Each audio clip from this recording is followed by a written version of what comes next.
Thank you, worship team. It's good to see everyone this morning. Before I jump in, I want to once again, in profound ways, say thank you. As most of you know, my father passed away a few weeks ago. Last week we had the reception and the service here, and it just struck me again, the richness of being part of a community of faith, and the way that our family was loved and supported truly was amazing to me, and it never stopped being amazing to me, and I'm humbled, grateful, our whole family is, for all that you did as a church community for us. So thank you so much. In many ways, you'll see you lived out the passage that we're in this morning. So let me pray for us, and we'll get started. Lord, again, I thank you for every person in this room, every person in this building, every child, everyone in between, adult, all in between. They're here for various reasons. Maybe they got dragged here. Maybe they want to be here. I don't know the difference, but you do, Lord. But most importantly, you love every one of them, and you are calling them to something deeper in their lives. Lord, help us to hear your word this morning in a way that gets us unstuck, that lifts us up and lifts our hearts towards you and towards one another. And we ask this in your name. Amen. Well, we're in the book of Galatians, as Ed said. We've been in the book of Galatians for a bulk of the summer, and George and Sarah last few weeks have done a phenomenal job of sort of laying out some of the big theological themes that we find in Galatians. George talked about the great question of being justified by faith versus being justified by works. Sarah spent a lot of time last week talking about the freedom that Christ invites us to, and it is for freedom that Christ has set us free, that incredible truth. And these are big and lofty truths, and Galatians is one of those books that you could really spend a ton of time on, just delving into the depth of it all. But when we get to Galatians 6, which is where we are this morning, Paul kind of pivots because the book is coming to a close, and Paul sort of lands the plane. And he lands the plane in a real practical way. You're going to see this in a second. It's incredibly practical. And we're at a new part in the book. Rather than being in a part of the book that's hard to understand, we're now in a part of the book that's just hard to do. And that's what we're going to talk about this morning, because the litmus test of all the truth, of all the things, all the theology, all that you learn about Jesus, the litmus test honestly is how it affects the way you relate to one another. This is not new. This isn't Paul's idea. This is Jesus' idea. Jesus himself, before he died, said this: a new commandment I give to you, that you would love one another as I have loved you. Jesus himself modeled the litmus test of this by looking at his brothers and sisters and saying, greater love has no one than this, that you would lay down your life for each other. So Jesus is inviting all of us, and Paul is following a way to say, how do we take these understanding our faith and make it count in love? Paul says in Galatians earlier, the only thing that counts is faith working through love. And it's hard to do. The old adage is, if you find the perfect church, don't join it, because you will screw it up, right? Because the reality is that even though we've got these lofty ideals of love and sacrificial love, living that out, fleshing that out, is actually a profound challenge. Paul touches on this in Galatians 6, 1-5. We're going to be there. This is what we're going to be focusing on. And I'm going to read it, and we'll take a look at Paul kind of practically saying, here's the realities of life together. So Galatians 6, 1-5, he says, my friends, if anyone is detected in a transgression, you who have received the Spirit should restore such a one in a spirit of gentleness. Take care that you yourselves are not tempted. Bear one another's burdens, and in this way you will fulfill the law of Christ. For if those who are nothing think they are something, they deceive themselves. All must test their own work. Then their work, rather than their neighbor's work, will become a cause for pride. For all must carry their own loads.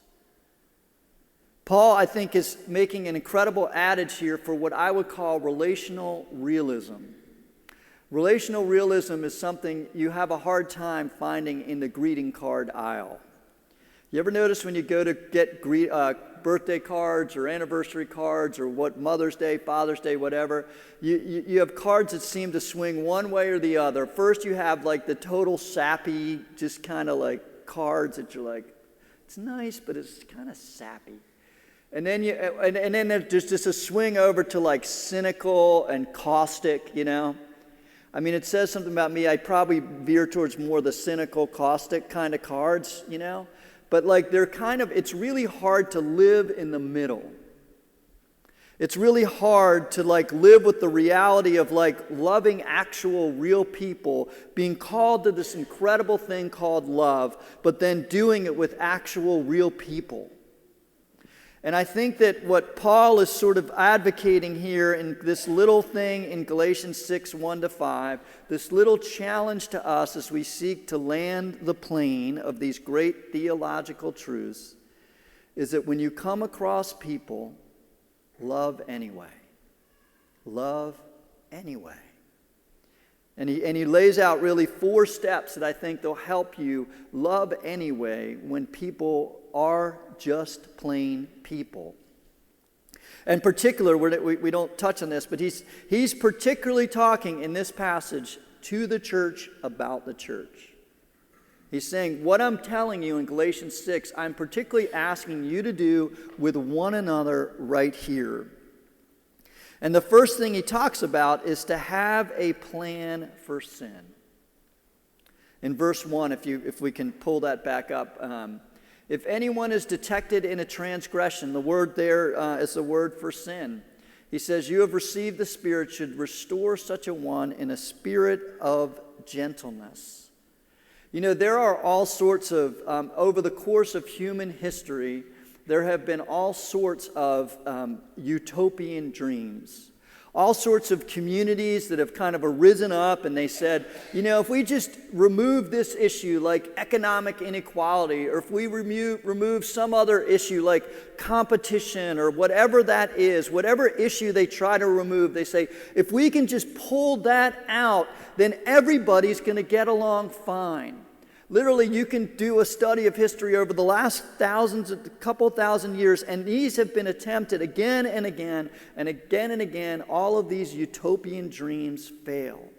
And the reason they fail is they don't account for sin.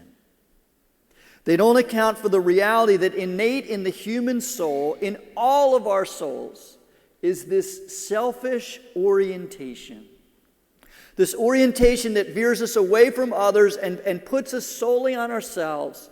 And in doing so, we continue to violate and transgress. Now, some of the kind of sins that we think about, with the capital S sins like murder and all that stuff, Jesus would say, you know, those are obviously big sins, and any society has to have justice and all that. But like what Paul is talking about is just kind of like the everyday sinfulness that most of us are unaware of. He says that if your brother is kind of caught up, in other words, they don't see it. A lot of times we're absolutely blind to our own sin. And when we try to live together and be together, we'll be blind to kind of like our own sinfulness. And I love what Paul says. He says, like, you know, look, if somebody's kind of caught up in a transgression, they're acting in a way that is destructive to the community. Like if they're kind of ruining relationships by their own selfishness and transgressions, learn how to gently correct. Gently correct.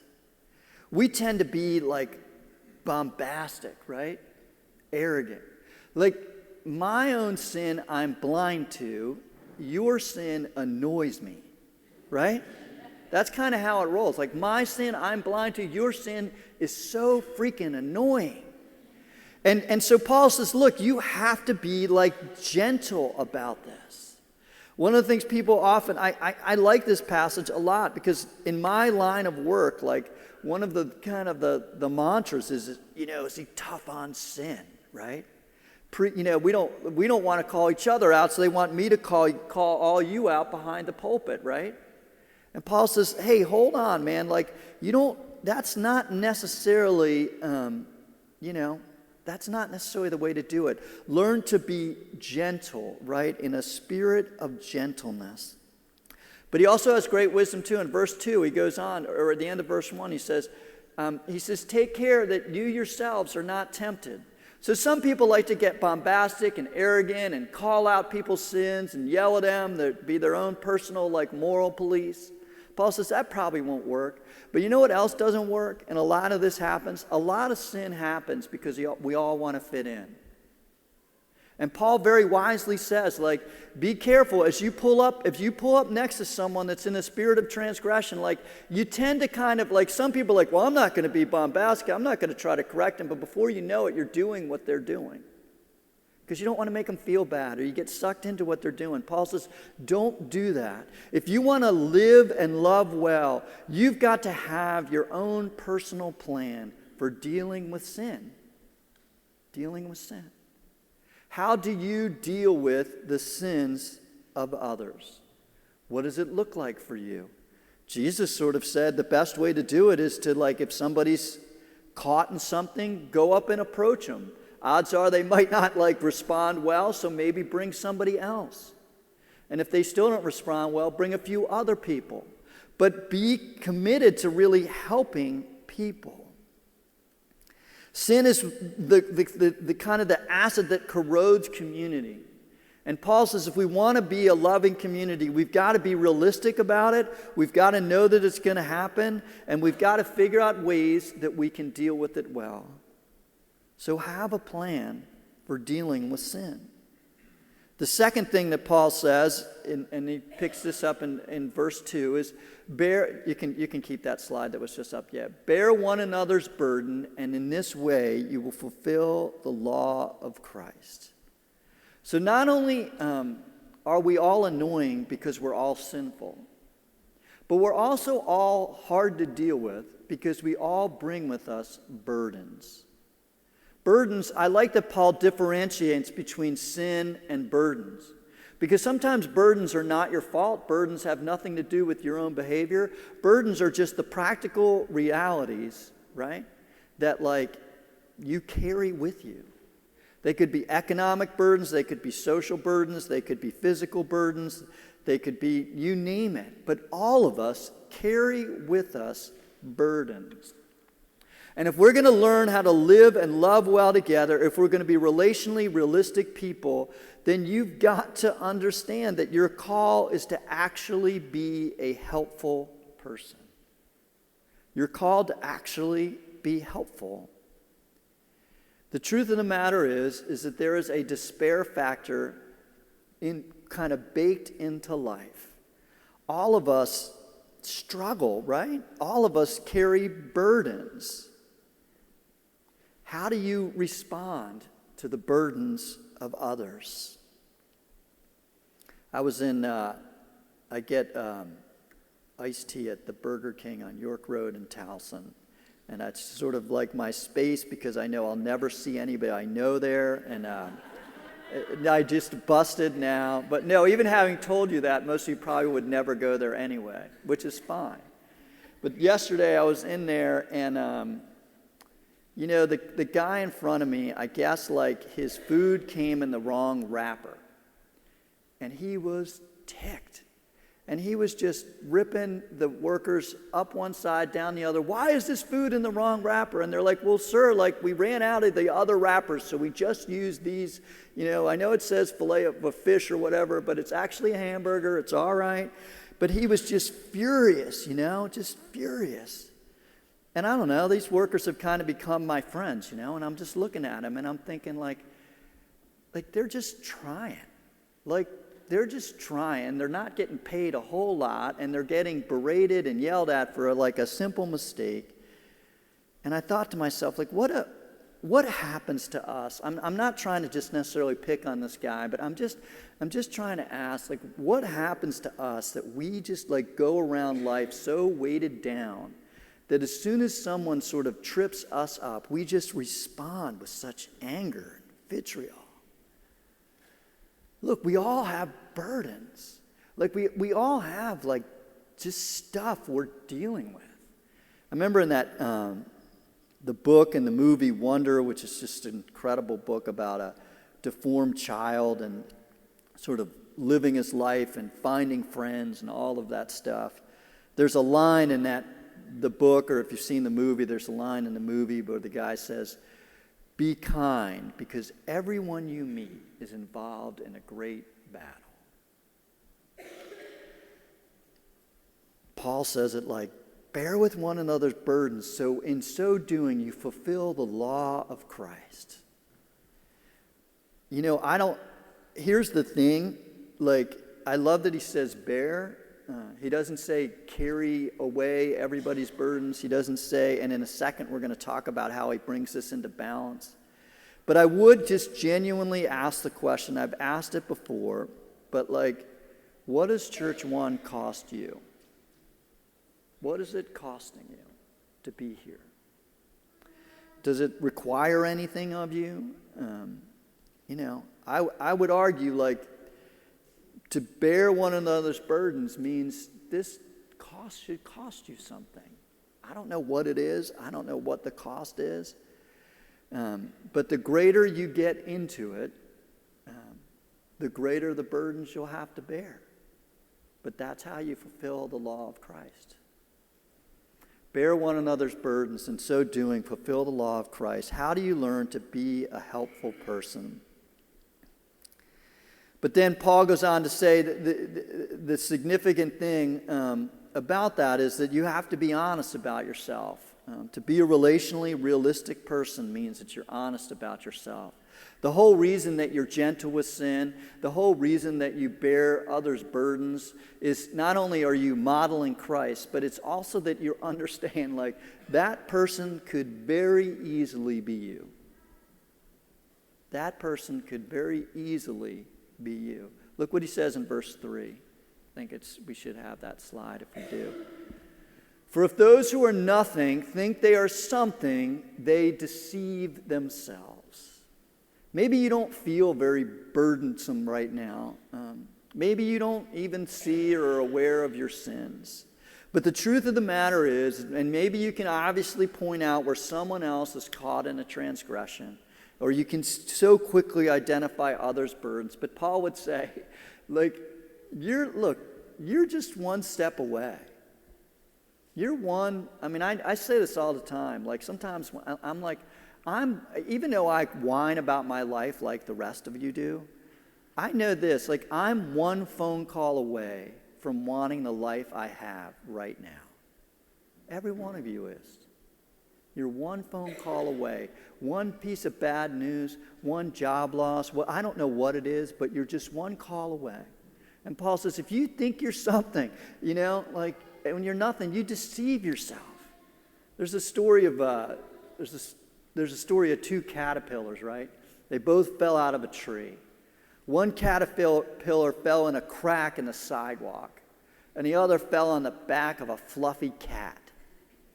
And the one caterpillar that fell in the crack in the sidewalk, like struggled and just he came out. He was able to climb up out of the crack and get on the sidewalk. And he was all mangy and he's thin and just looked beat up by life. And the other caterpillar that was on the fluffy cat, like kind of fell off the cat and had this big thick fur and just comfortable and looked great. And the mangy beat up caterpillar turned to the fluffy caterpillar and he said, "To what do you owe your success?" And the fluffy caterpillar said, "Hard work and perseverance." Right? If you think you're something and you're nothing, you deceive yourself. Be honest about yourself. And he goes on to say in verse 4, he says, all must test their own work. Then that work, rather than their neighbor's work, will become a cause for pride. What he's saying there is like, look, take a look at yourself. Like, what are you actually doing? Don't compare yourself to other people. You don't know what their burdens are. You don't know what they're carrying. But what are you doing? And test it. Evaluate it. Think about it. My daughter just started a new job in which she's on phones all day. She's in a call center receiving calls and questions about people's investments. And literally, she said that she's got somebody, a supervisor, that listens in on almost every call that she's on. They track every call, the amount of calls they take, how long they were on there, all this stuff. They evaluate all of this stuff in order to test people's own work. They evaluate it. They check it out. They do all that so the people, you know why? So the people are honest about themselves. How long did it take you to do that call? Are you getting this job? Do you understand what it is? They evaluated. Let me ask you a question. Do you ever evaluate yourself? Do you ever ask? Do you ever confess? Do you ever wonder, how do I do this? Look, if the only reason you're coming is to be entertained and inspired, at some point this is going to get boring. I get it. I mean, I get boring pretty quick. I get bored with myself. I get it. But if we're coming to kind of evaluate, to think about, to grow, all of a sudden the spiritual life becomes much more interesting.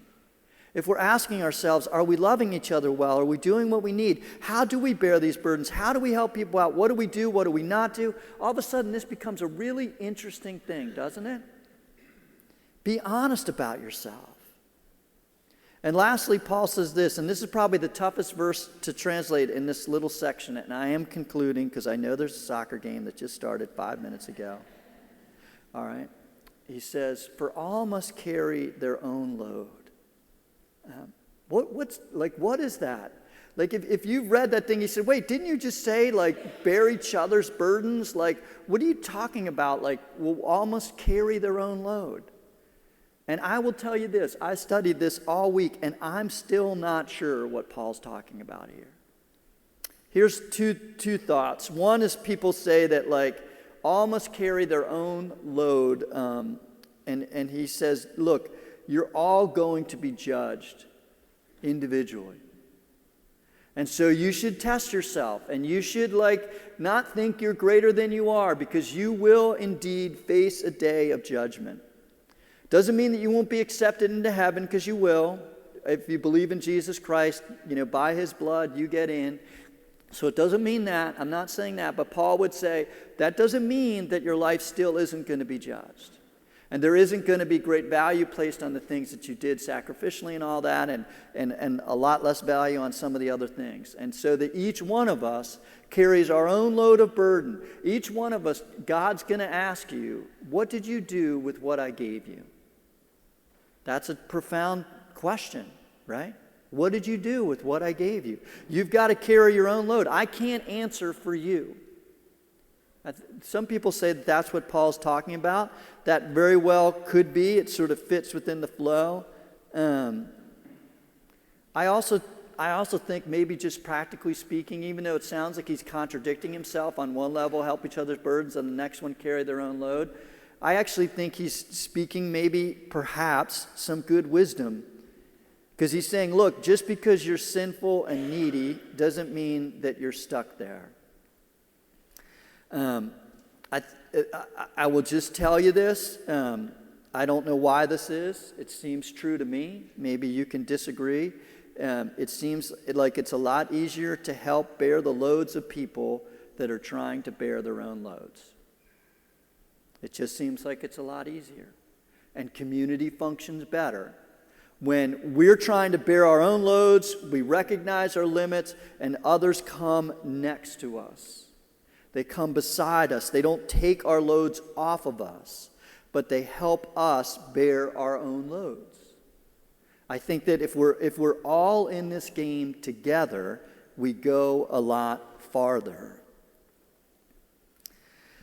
Someone said, and I think this is probably a decent place to stop, but Christian community is best lived out when you realize two things. Number one, that you're needy. Because of sinfulness and innate human limitations, everyone in this room is absolutely needy. But number two, you're needed. You're needed. So if you just think about your neediness and that's all you ever do, you miss it. If you just think about, I'm needed, I'm important, you miss it. But if you realize that you're needy and you're needed, this thing starts to make a lot more sense. And Paul just sort of lays that out for us. I think it's a great challenge. But how do you actually do it? Where does the power come from? Well, Paul would probably argue, and we're going to get to this next week, it depends a lot on what you're looking at. If you look only around the needs of others or your own sense of neediness will get skewed. But if you look up and you see Jesus, this becomes a lot easier. And we'll pick up on that next week. So you have to come back to church. And unless the game goes into 20,000 overtimes, it will be over by then, okay? So we'll see you next. Well, I'm going to pray. I know we have one more song. So why don't I do that? Lord, I thank you for just the practicality of your word. I pray that it would speak to our hearts, bring real conviction, not condemnation. There's no condemnation for those who are in Christ Jesus, but that doesn't mean we can't be convicted and called to something higher. And everyone here needs that call. Speak to their hearts. Let us all judge our own hearts and ask ourselves how we're doing.